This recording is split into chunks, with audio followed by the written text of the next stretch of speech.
Voilà. Alors, toi, en t'entends clairement, les questions, il faudrait que tu les répètes parce qu'on entend un brouhaha quand ça parle derrière. T'as compris? Tu vas parle, Maurice. Salut, ça va? Comment tu l'entends là? Ouais, un peu plus clairement. Il faut vraiment qu'il parle tout seul, alors, pas trop. Sinon, tu répètes la question, comme ça sera plus audible pour la vidéo. J'ai compris. Ça marche. Allez, je vous laisse, Razak. Razak, salut. Shabbos, bye. Amen.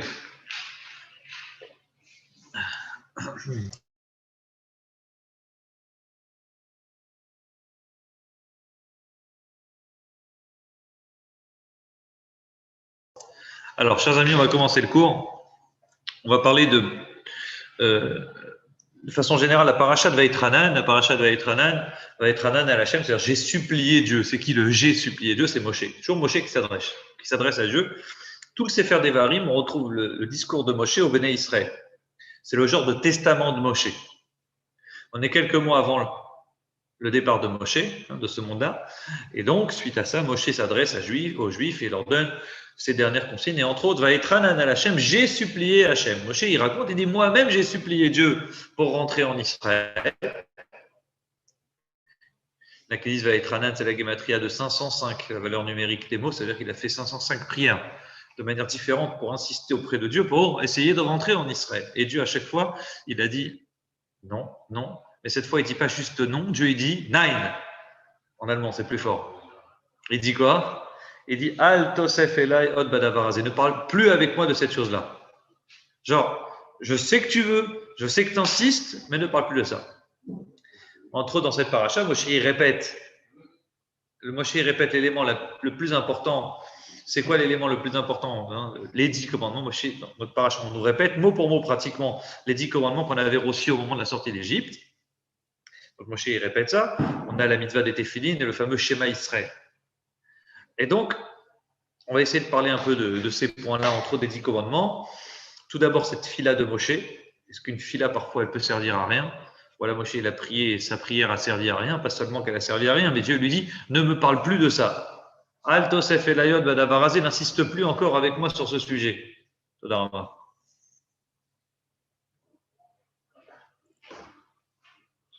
Donc, la question est la suivante, les amis. On va essayer de développer cette idée de prière. Est-ce qu'une prière peut exister? Est-ce qu'on peut faire une prière, mais en fin de compte, qui ne sert à rien? À tel point que Dieu laisse tomber de parler avec moi de ce sujet, ça ne sert à rien. Pourtant, on nous a toujours appris dans le Bible, il faut toujours prier Dieu, il faut toujours prier, insister, ne pas se laisser faire. On lâche rien avec une prière. Et enfin, on parlera des 10 commandements, et entre autres dans les 10 commandements, d'une mitzvah particulière qui nous est tous chère, c'est celle du respect des parents.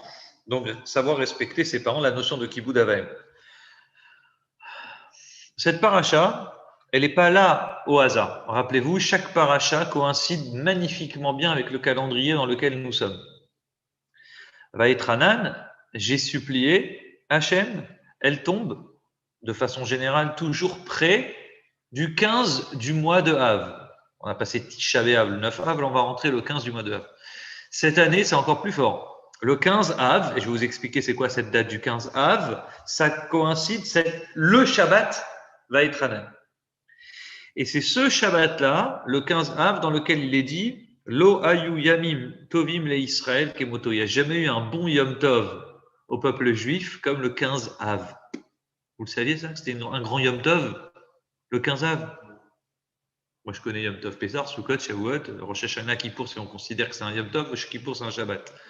Mais je ne comprends pas le truc en fait. Lo ayu yamim tov. On n'a pas eu un grand Yom Tov en Israël comme le 15 Av. Qu'est-ce qui s'est passé le 15 Av? Alors, c'est un Yom Tov qui a été rajouté par les sages, certes, et c'était une fête tellement grande, on dit qu'il n'y a jamais eu un aussi beau et grand Yom Tov. Que s'est-il passé? Donc, plusieurs événements se sont passés, et ce qui est magnifique, c'est que, en fonction de ce qui va se passer, les événements que je vais vous raconter, on va comprendre pourquoi aussi la paracha de Vaïtranan tombe toujours près ou proche, ou le jour même du 15 Av, comme nous cette année. Exemple. Qu'est-ce qui s'est passé le 15 Av? Alors, on va commencer par la première raison. Il y a au moins 4 ou 5 raisons qui sont rapportées dans la Gemara, mais je vais vous en citer une ou deux aujourd'hui. Yom, c'est le jour chez Kaloubo Metemedbar. On cessait de mourir les morts du désert. Vous savez que on avait donc 603 550 personnes qui sont mortes dans le désert, une punition destructrice des Béné Israël, puisqu'ils ont fauté suite à la faute des... Non, pas du Vaudorami, des explorateurs. Hachem, il a dit, bon, je ne vais pas vous tuer tous d'un coup. Moshe, il a supplié Dieu. Dieu il a dit, bon, d'accord, je ne vais pas tous les tuer d'un coup, je vais tous les tuer, mais étalés sur 40 ans. Comme ça, on sent moins la dette. Demain, tu as 4 millions d'euros à rembourser. Quand le banquier il te dit, bon, tu dis, on va payer tout de suite cash, crois-moi, tu banqueroute, limite, tu vas en prison parce que tu ne peux pas rembourser ta dette. Maintenant, tu prends tes 4 millions, tu les étales sur 400 ans, ça va. Même sur 40 ans. On est d'accord ou pas? Dieu dit, si je détruis tous les béné Israël, maintenant, Moshe, il a raison. Les Juifs, ils vont sentir la douleur, il n'y aura que des morts et le peuple va être détruit. Et puis, j'ai pas tenu ma promesse d'emmener ce peuple en Israël. Donc, comment Dieu y fait? Il va laisser errer les béné Israël pendant plus de 38 ans suite à cet événement des explorateurs dans le désert. Et chaque année, il va tuer à peu près combien de personnes? Allez, 600 000 divisé par 39, 15 000 personnes. Chaque année, 15 000 personnes à la douche devaient mourir. Soit étalé dans l'année d'après un avis, un peu chaque jour, ou bien toujours près de Tisha B'Av, juste vers la date du 9 Av, Tisha B'Av, le jour où on est en deuil aujourd'hui. Rappelez-vous le cours de la semaine dernière. Pourquoi on est en deuil ce jour-là? Non, mais le temple n'existait pas. Qu'est-ce que tu racontes? Plus tard. Mais déjà, la première date du 9 Av, c'était déjà une date galère. Comment? Parce que le fameux jour où ils ont pleuré, les Béné Israël, les explorateurs, ils ont dit du mal de la terre d'Israël. On ne pourra pas rentrer, c'est pas possible, ils sont trop forts. Donc, tous les Béné Israël ont pleuré, Donc, Hachem, il a puni tous les Béné Israël de pleurer vraiment.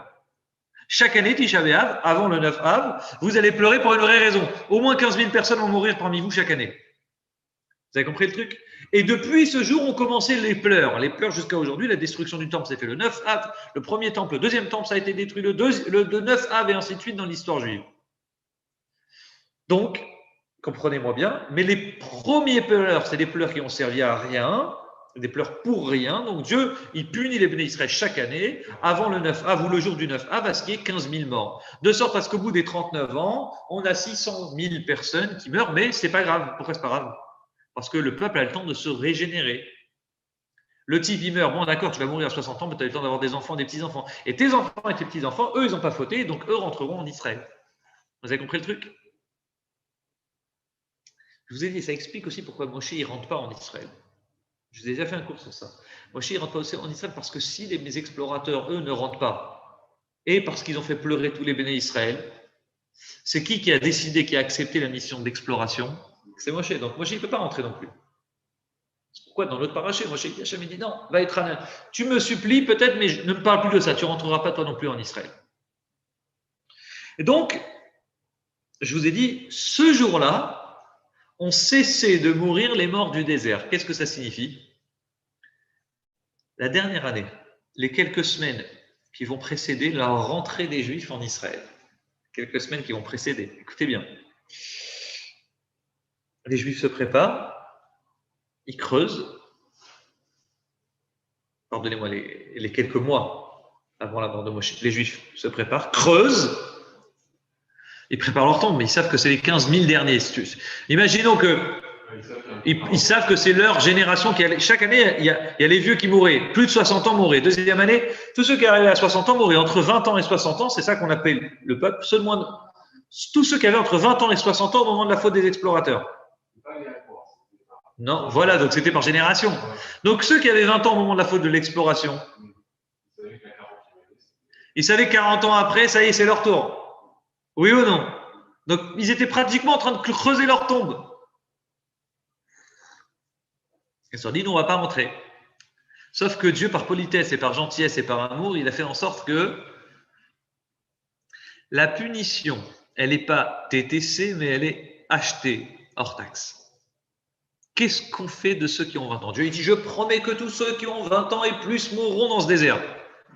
Mais ceux qui avaient pile poil 20 ans au moment de la faute, est-ce qu'on les compte ou on ne les compte pas? Le cadeau de Dieu, c'est qu'on ne les compte pas. On leur fait un cadeau. Ceux qui ont pile poil 20 ans au moment de la faute, ils survivront. Mais eux ne le savaient pas. Donc, ils creusent leur tombe le 9 Av. Et disent, comme les anciens, ils s'apprêtent à mourir, ils ne meurent pas. Le 10 Av, il creuse. On a mal compté. Je pense que la Lune, peut-être qu'à l'époque, ils n'avaient pas les dates comme nous aujourd'hui.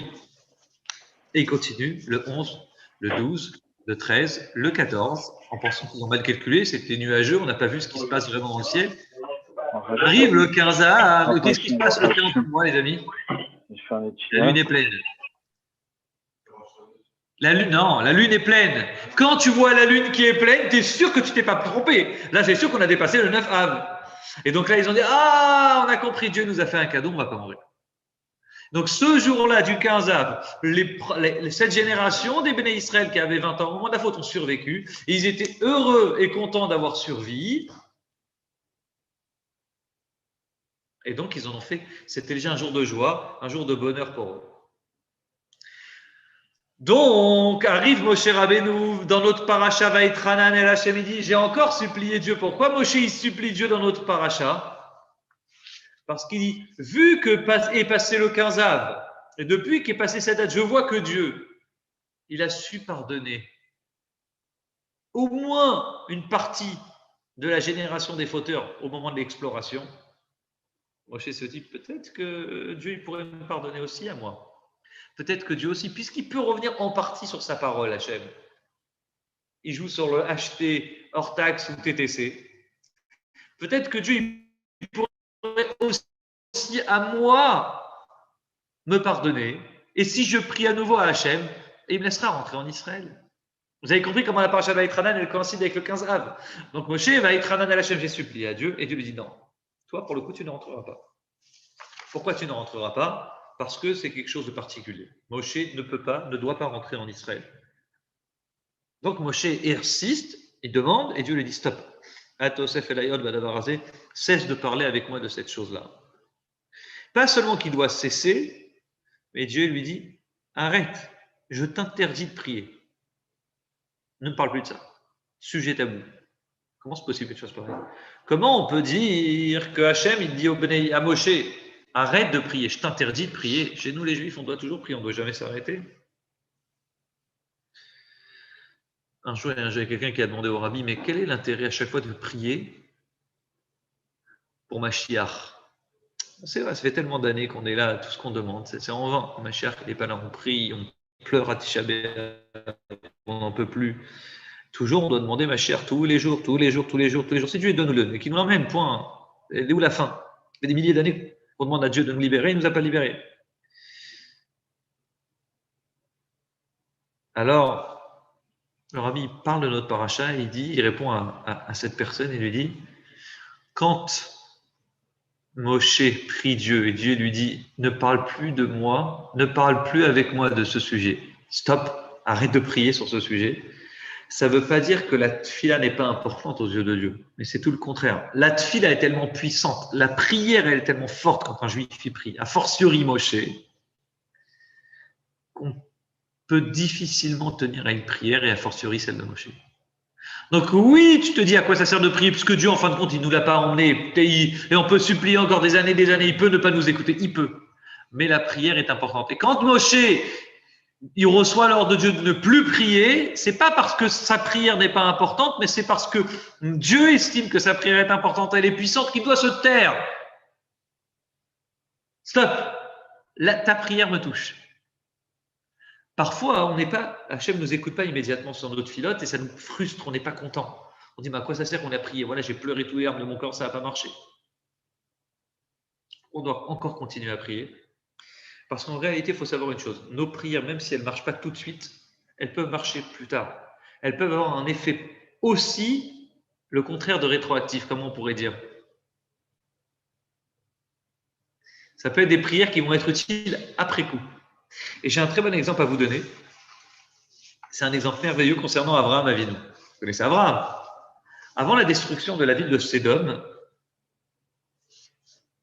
avant la destruction de la ville de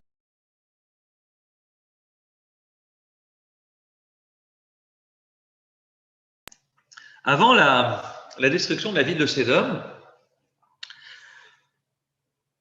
donc Sédom, vous connaissez la ville, se comportait très mal, c'était des villes de voyous, des gens, des vrais voyous. Alors en fait, ce n'est pas des voyous comme vous les imaginez, des monstres. C'était au contraire des gens, d'après un avis dans la Gemara, c'était des gens très très riches.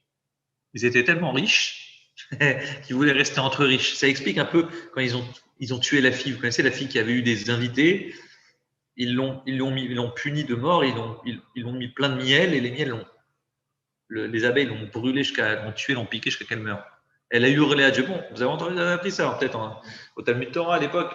Bon, ces hommes, c'était des voyous. Mais quelle sorte de. C'est pas des voyous comme vous imaginez. Comme je vous l'ai expliqué, c'était juste des radins, des riches qui voulaient vivre entre riches et voulaient laisser aucun pauvre rentrer chez eux. Ça existe encore chez nous aujourd'hui. Ça existe. Non, mais tu peux habiter dans le 16e demain si tu veux. Tu dis, oui, tu peux. C'est pas interdit. C'est pas une loi qui t'interdit. C'est juste que tu n'as pas d'argent. Mais demain, un type qui vient, qui toque à la porte, dit s'il vous plaît, aidez-moi. Ça n'existe pas une loi en France qui dit on interdit aux pauvres de quémander. Alors, ce qui se passe, c'est qu'ils ont fait cette règle-là. Hachem, il détruit, il dit, je vais raser cette ville. Au moment où Hachem, il dit, je vais raser cette ville, c'est le même moment où il y a les 3 anges qui sont présents chez Abraham, puisqu'un des 3 anges, il doit aller tuer la ville de Sédom. Et Hachem, il dit cette phrase, Amechase, Ani, me Abraham, Asher, Ani, Osé, vais-je cacher à Abraham ce que j'entreprends de faire? J'entreprends de raser une ville. C'est pas une ville, c'était même 5 villes, c'était un genre de mégalopole, près de la mer Morte. Hachem, il dit, est-ce que je vais raser la ville de Sodome sans prévenir Abraham? Alors que Abraham, c'est un homme qui aime le peuple, qui aime les gens. Abraham, il a pitié des gens. C'est le futur grand padré de la terre. Tu imagines tous les descendants qui sont venus de Abraham. Notre cousin, il est Ishmaélim, les Béné Israël, les Juifs, mais c'est impressionnant le nombre. Il y en a qui disent que même après, quand Abraham s'est remis avec Ketura, il a eu d'autres enfants, c'est encore d'autres Asiatiques qu'on ne connaît pas. Le verset dit Ve Avraham, ayu i le goy gadol ve'atzum, alors qu'Abraham, il sera un grand peuple et puissant. Donc, si Abraham, il sera tellement grand et puissant, comment pourrais-je lui cacher que je vais raser toute une ville à côté des voisins à lui? Alors, qu'est-ce qu'il va faire, Abraham? Hachem, il annonce à Abraham, comme prévu. Abraham, il prie Dieu. Il dit peut-être il y a 50 sadikim dans la ville. Comment vas-tu détruire une ville? Alors, il dit il n'y a pas 50 sadikim. Hachem dit il y a peut-être 45. Il n'y a pas 45. Ah, pardon, Hachem, mais peut-être il y a 40. Il n'y a pas 40. 30. 20. Abraham dit Anochi afar vaefer. Je suis rien, je suis que terre et cendre. Mais peut-être il n'y a que 10 sadikim dans la ville. Et vas-tu détruire la ville avec 10 sadikim à l'intérieur? Genre tu rases le bon et le mauvais en même temps, c'est pas beau. Dieu, tu ne peux pas faire ça. Abraham, il est culotté de dire ça. Dieu, il dit, Nine, il n'y a pas. Abraham se tait, il n'insiste plus. Un jour, je ferai un cours pourquoi Abraham, à moins que 10, il n'insiste plus. Et là, Dieu finit par raser la ville. Et Abraham se tait et rentre chez lui. Je vous pose une question. Hachem savait qu'il n'allait pas écouter Abraham. Puisqu'en fin de compte, Hachem, il repousse toutes les paroles d'Abraham.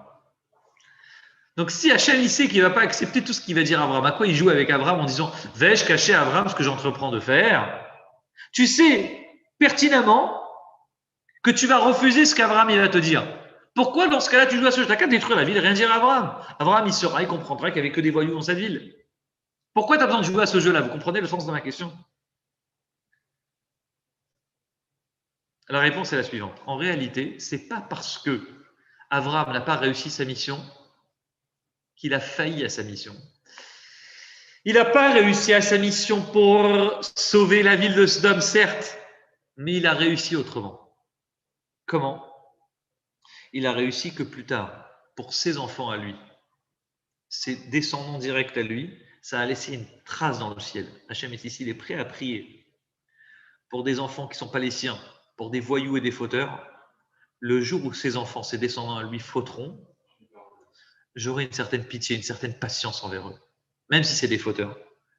Effectivement, grâce à cette force, cette envie de paix de Abraham, de sauver des gens, quand bien même il ne mériterait pas, Hachem sait qu'il ne va pas l'écouter, mais il sait que si Abraham il prie, si Abraham il insiste, cette prière peut avoir des effets à long terme. Pas que maintenant, elle peut réussir et elle pourra être utilisée une prochaine fois.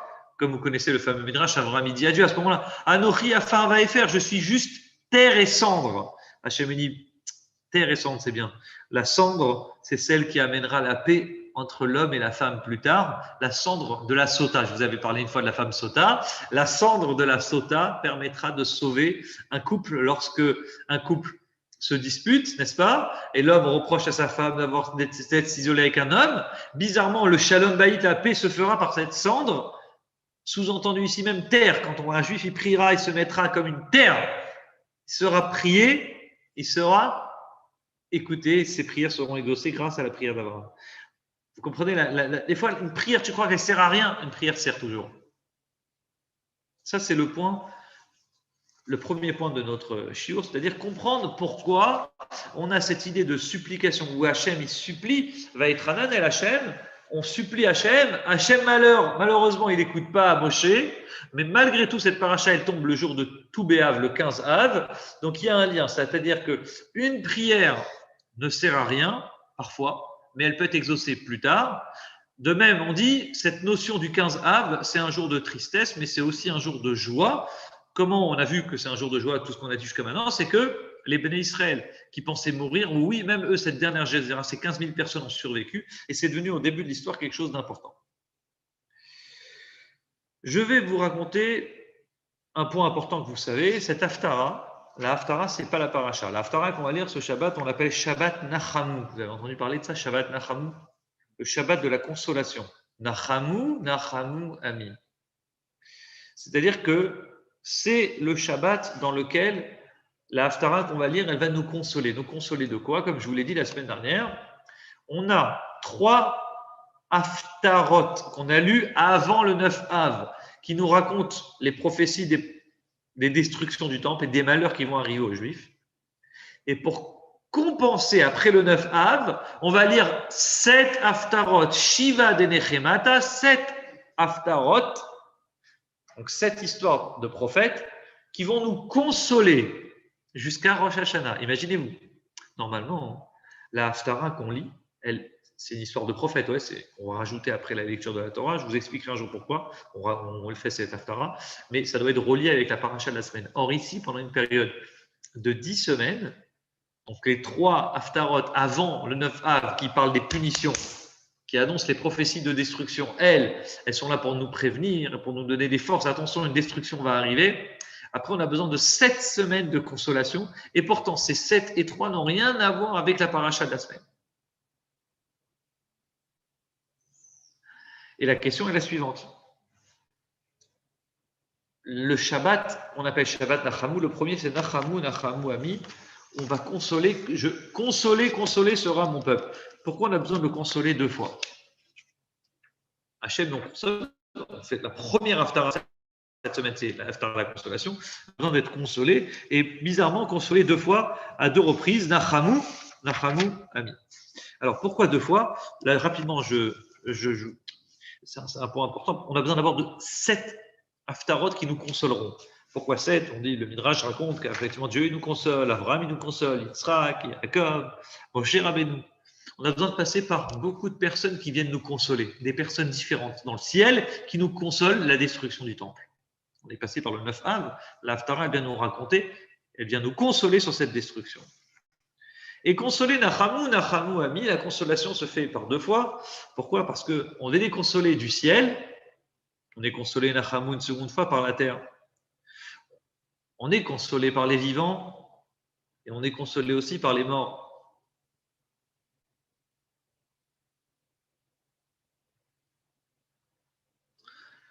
Seront consolés ceux qui ont survécu et ceux qui sont déjà morts. Seront consolés ceux qui sont dans ce monde-là et dans le monde futur. Seront consolés une première fois donc les 10 tribus d'Israël qui ont été détruits après la destruction du premier temple, qui ont disparu, et seront consolés, nous, nos ancêtres, les Yehudim, Yehuda et Binyamin. Seront consolés ceux qui ont connu la première destruction du temple, et seront consolés ceux qui ont connu malheureusement la deuxième destruction du temple. C'est pourquoi on dit Nachamu, Nachamu, Ami. Et donc, cette Haftara, elle vient bien sûr rentrer dans une période très importante. Plus tard dans l'histoire, comme je vous ai dit, va arriver une deuxième fois le 15 Av. Et le 15 Av va être aussi une période intéressante pour nous, une période de joie. Pourquoi, à nouveau, au-delà de l'histoire que je vous ai racontée dans la première partie du cours, il y a eu une deuxième période dans l'histoire juive où ça a commencé à nouveau une période de joie, ce 15 Av. Quelle est cette histoire?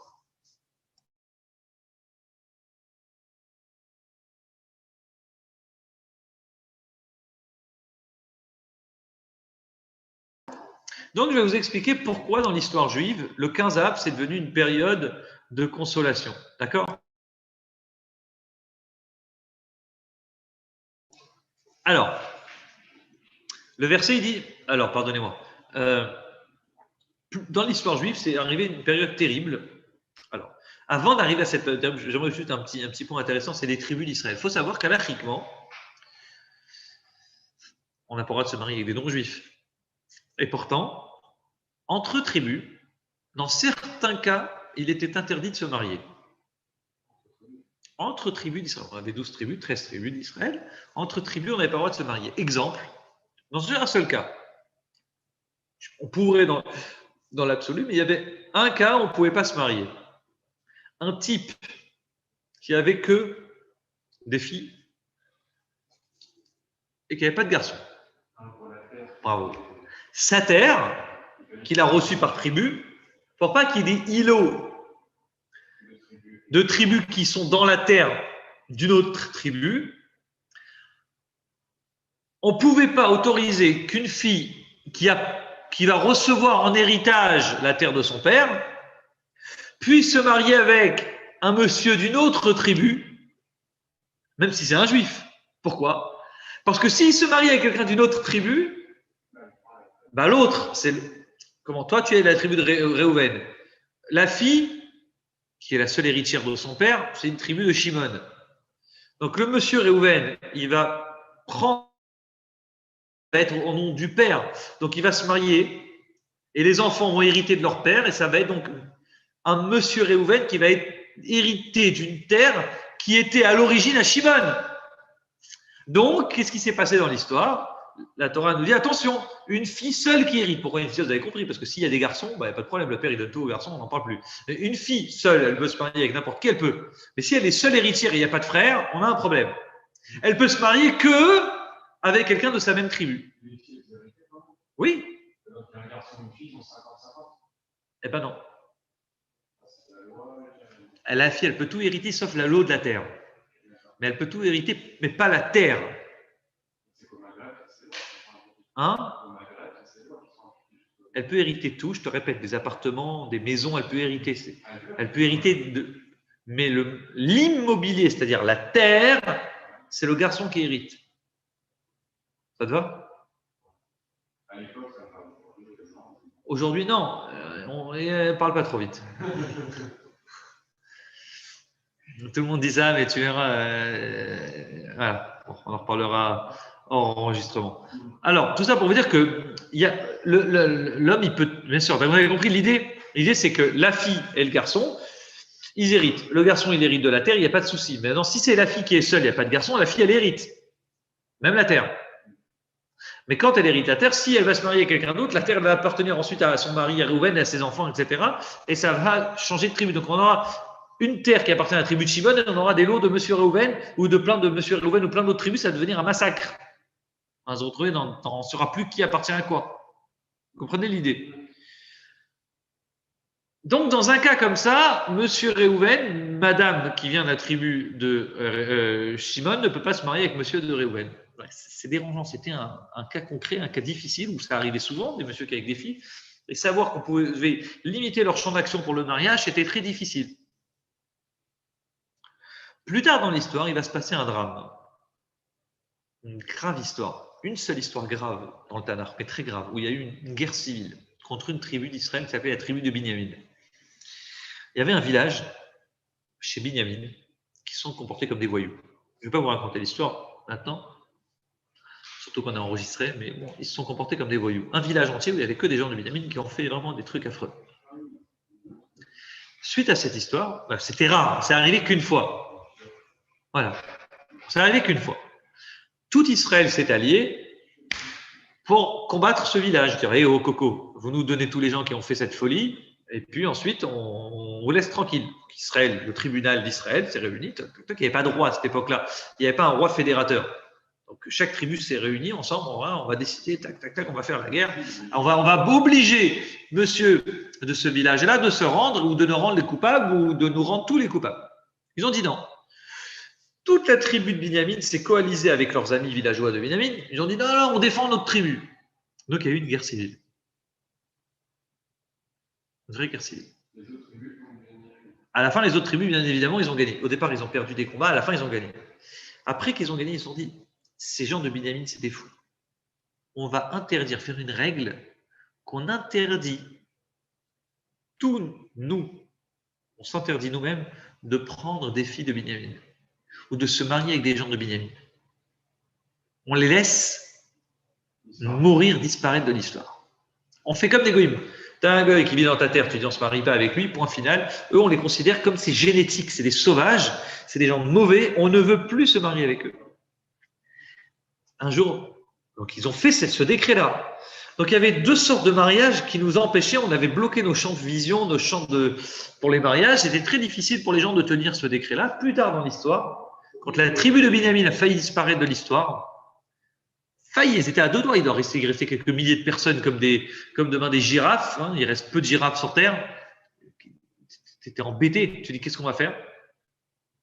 Alors ils se sont dit, on est obligé d'annuler le décret, on est obligé de reprendre, on va réautoriser les mariages avec Binyamin, sinon c'est une tribu qui va disparaître. Donc ils ont annulé les Chachamim, leur propre décret, ils ont réautorisé, et au passage, ils ont aussi autorisé qu'une fille ou des filles seules, célibataires qui ont hérité de leur père, elles peuvent se marier avec quelqu'un d'une autre tribu. Donc ce jour-là où les Chachamim, ils ont décrété et autorisé cette chose-là, ça s'est passé quel jour? Le 15 Av. Donc c'est devenu un grand jour de fête nationale au sens où les gens se réjouissaient. C'est la fête du mariage. La fête où on autorise tout. Ça veut dire s'il avait que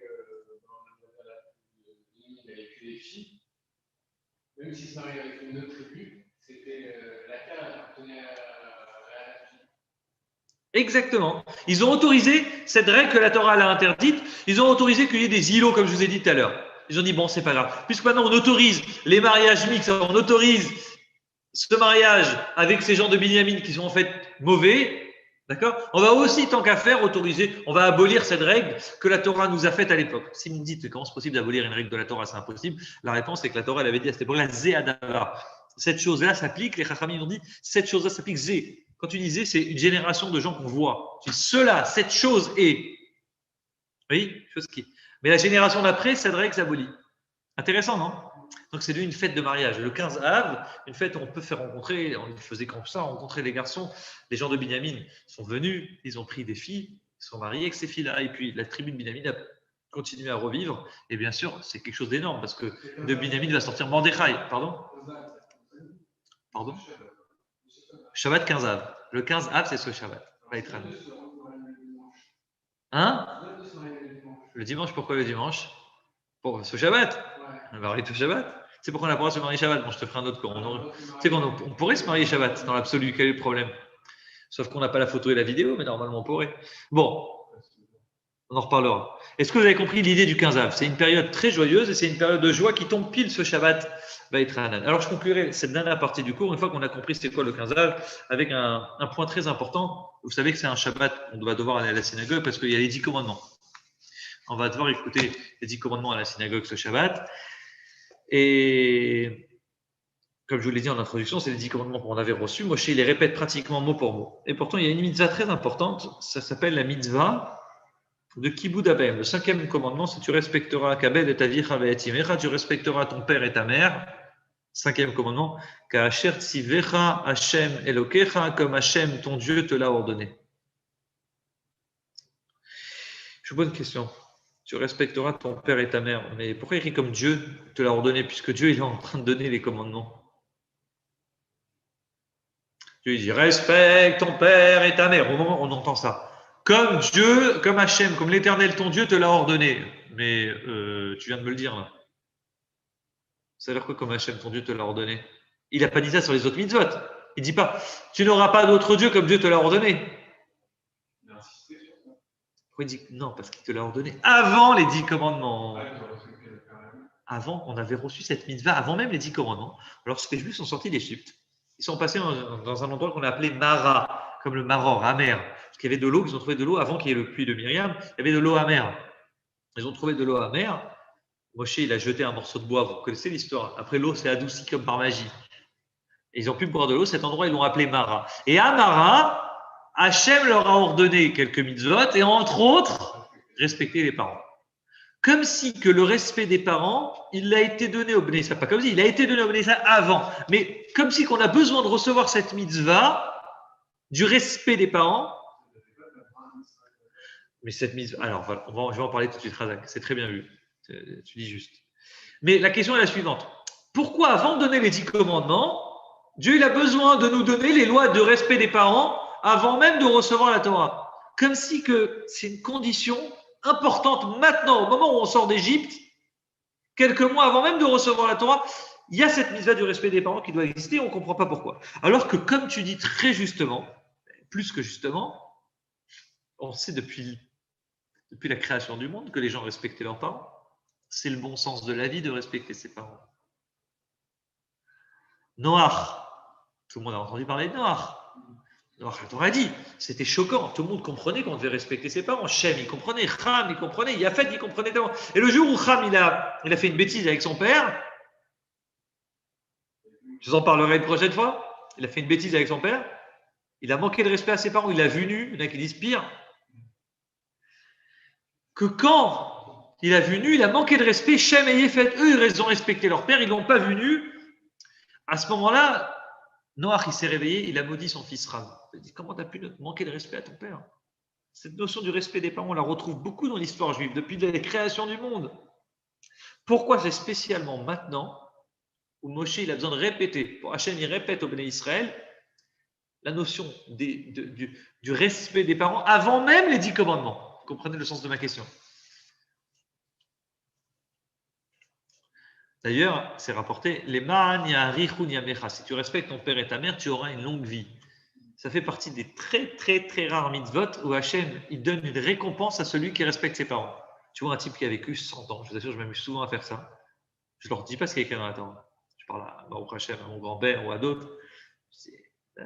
Bon, ils ont une longue vie en bonne santé en plus. Mais qu'est-ce qui se passe? Tu creuses, tu racontes leur histoire. C'est des gens qui ont été très, très, très, très, très, très respectueux de leurs parents. Attends, il y en a qui disent que c'est pas vrai, que c'est pas dans le sens une longue vie sur Terre, c'est une longue vie dans le Olam Haba. D'autres disent non, c'est vraiment dans ce monde-là, physique, où tu auras une longue vie. C'est clair, le verset dit afin que tu aies une longue vie. Quel lien entre la longue vie et le respect des parents? Vous allez comprendre, c'est très simple. Si tu respectes tes parents, malheureusement, pour respecter ses parents, ça demande beaucoup de temps, beaucoup d'énergie. Tous ceux qui le font, ils le savent. Ça demande beaucoup de temps, beaucoup d'énergie, beaucoup d'argent. Et tout ça, ça a un coût. Ce temps-là que tu perds, Dieu te dit, t'inquiète pas, je te le rendrai. Tu as perdu 10 ans, 15 ans, 20 ans.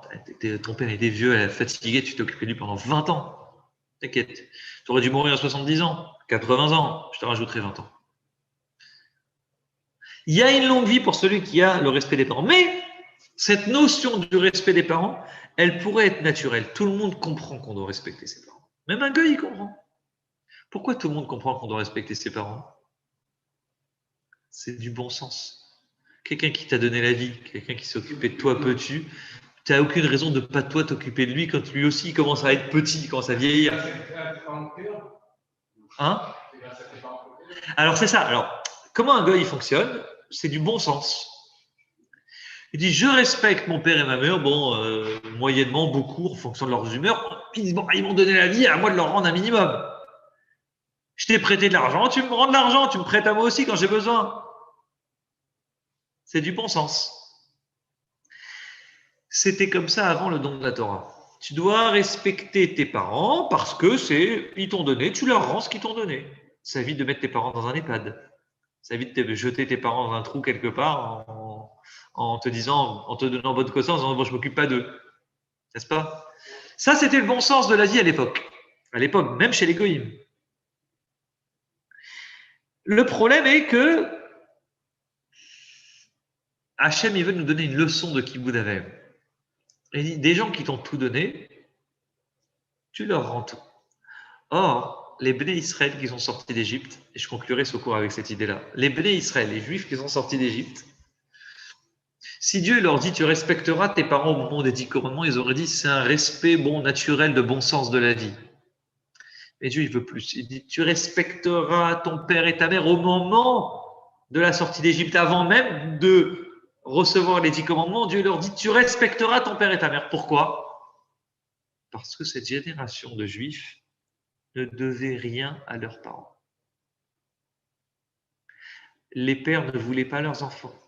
Vous vous rappelez l'histoire que je vous avais racontée? Les pères ne voulaient pas. Ils ne voulaient même pas se marier. Les enfants sont nés par miracle, par magie. C'est les mamans qui ont tout fait pour avoir des enfants. Les pères, j'en ai à quoi sert d'avoir des enfants? On va être esclaves, les enfants ils vont être esclaves. Esclaves, fils d'esclaves, petits-fils d'esclaves, ça sert à rien. Donc les enfants sont nés comme par miracle. Les enfants ont été éduqués et élevés par miracle divin. J'adore. Vous connaissez le Midrash qui dit que les mères, leurs enfants étaient jetés dans le Nil. Le Midrash raconte que les enfants étaient récupérés par des anges. Ils ont grandi. Ils ont été élevés dans des champs. C'est des enfants sauvages. Quand les Juifs sont sortis d'Égypte, ils n'avaient pas de quoi manger. C'est qui leur a donné à manger? C'est qui leur a donné à manger? C'est pas leur père. C'est Dieu qui leur a donné le pain, la manne. Quand ils avaient soif, c'est qui leur a donné à boire? C'est pas leur mère, c'est pas personne. C'est Dieu qui leur a donné le puits de Myriam. Est-ce que vous comprenez l'idée? Cette génération ne devait rien à leurs parents. Le père, il était esclave en Égypte. Tu crois qu'il rentrait à la maison, faisait faire bateau-ciseaux à ses enfants? Cette génération ne devait rien à leurs parents. Et comme ils ne devaient rien, c'est Dieu qui leur donnait tout. Dieu dit attention, attention les amis. Quand je vous dis de respecter vos parents, vous devez respecter ces parents-là. Donc comprenez l'idée. C'est pas un respect de bon sens. Ils m'ont donné donc je rends. Pas du tout. C'est un respect intrinsèque que vous devez avoir envers vos parents. Même s'ils vous ont rien donné. Même si c'est grâce à moi que vous êtes là. Même si c'est grâce à moi que vous êtes sortis d'Égypte. C'est pas votre père qui a pris Spartacus les armes et qui vous a fait sortir d'Égypte. C'est moi qui vous ai fait sortir d'Égypte. Vous devez rien à vos parents. Je vous ai tout donné. Pourtant, Dieu a dit, tu respecteras ton père et ta mère. Ça doit être un respect intrinsèque, un respect puissant, un respect plus fort que la raison. Ça, c'est la notion du respect des parents. Et on comprend très bien maintenant cette notion de 5e commandement. Alors, je conclurai avec ça, l'idée que vous connaissez. Pourquoi ça doit être en 5e commandement? Il y a les commandements de droite et les commandements de gauche. Les commandements de droite, ce sont les commandements qui sont en rapport avec Dieu. Je suis l'Éternel ton Dieu, tu n'auras pas d'autre Dieu, n'est-ce pas? Tout ça, c'est des idées divines, c'est un respect qu'on doit vis-à-vis de Dieu. Le côté gauche, c'est quoi le côté gauche? C'est homme envers un homme, envers l'humain. Tu ne tueras pas, tu voleras pas, pas de mariage interdit, on ne fera pas des choses négatives, c'est logique. Okay, très bien. Le seul bug dans ce que je suis en train de vous expliquer, c'est le 5e commandement. Tu respecteras ton père et ta mère, il se trouve en 5e commandement. Comment il peut se trouver en 5e commandement? Alors qu'il est en rapport avec les humains, tu dois respecter ton père et ta mère en tant qu'homme. C'est un homme, des humains envers humains. Pourquoi on le met en 5e commandement alors que c'est en rapport avec Dieu? Parce qu'un juif, quand il respecte ses parents, c'est pas comme un non-juif, il respecte ses parents. Un non-juif, il respecte ses parents, même s'il le fait bien. C'est comme on dit en hébreu, akarat tov, il rend du bien. Tu m'as donné du bien, je te rends du bien. Un juif, quand il respecte ses parents, il respecte comme il respecte Dieu. De même que Dieu, parfois, tu ne comprends pas. C'est une idée abstraite. Tu n'es pas d'accord. Tu crois en Dieu de façon forte, pareil tes parents. Il y a une notion dans les parents qui est une notion de divin à l'intérieur. Ce n'est pas une notion humaine. C'est une notion divine. Et ça explique pourquoi le Kabel et Tavir Abatimecha, qui est en 5e commandement, il est dans cette colonne qui concerne les lois divines. Alors, oui. Imaginons des parents ou un des parents se comporte mal, est vraiment quelqu'un de mauvais. Tu dois le respecter. Ouais, pas le choix. D'après la halakha, pas le choix. Même si c'est un déglingué. Oui, c'est pas de raison. Un déglingué du cerveau, tu dois t'occuper de tes parents, tu dois respecter tes parents. Il va pas te redéglinguer. Dans ces cas-là, c'est du saut, tu te sauves. Non, c'est pas ça, il veut te tuer. Non, c'est pas le sujet. Ton père, il était méchant avec toi quand tu étais petit. Tes parents, ils t'ont fait souffrir. Ils étaient, à moins qu'ils t'ont attaché à une corde. Dans ce cas-là, il faut qu'ils aillent en prison. Et qu'ils t'ont mis derrière un peu. C'est des parents durs, ils t'ont rien donné. Des parents radins, ça existe. Qui donnent rien à leurs enfants, mais rien. Donc le non-juif, qu'est-ce qu'il dit? Mes parents, ils m'ont rien donné, qu'ils crèvent. Tout seul, je me sépare d'eux, on n'en parle plus. Qu'est-ce qu'il dit le juif? J'ai eu des parents comme ça, c'est pas. C'est pas je suis là, alors je dois leur remercier tant. Il y a une part de divin en eux, c'est tout. Et c'est que par Dieu, je dois leur rendre, je dois leur donner quelque chose. Ça, c'est une idée. Ça explique beaucoup de choses. Demain, chez les non-juifs, le père il dit à son fils, s'il te plaît, achève-moi. Achève-moi, s'il te plaît, je souffre dans la vie. L'euthanasie. Il y a écrit dans la Torah, tu ne tueras pas, oui. Ton père, il te dit, s'il te plaît, je suis fatigué, j'en peux plus de la vie. Peut-être que le non-juif, il se posera la question, bon, c'est mon père qui me demande gentiment, il a envie. Peut-être que pour l'aider, il faudrait que. Le juif, il dit, quand il écrit dans la Torah, tu ne tueras pas, c'est Dieu qui nous demande de ne pas tuer. C'est pas mon père. Il n'y a pas d'exception. Et si, a fortiori, c'est mon père, mais encore moins, je me pose la question. Est-ce que tu comprends l'idée? Bon, que Dieu fasse qu'on s'attache à Dieu, mais de cette manière-là, on puisse vraiment oser lui demander et pleurer comme Moshe Rabbeinu dans nos prières de nous faire venir Mashiach et de reconstruire le troisième Beth Amikdash. Je vous souhaite à tous Shabbat Shalom, Agut Shabbos et à la semaine prochaine.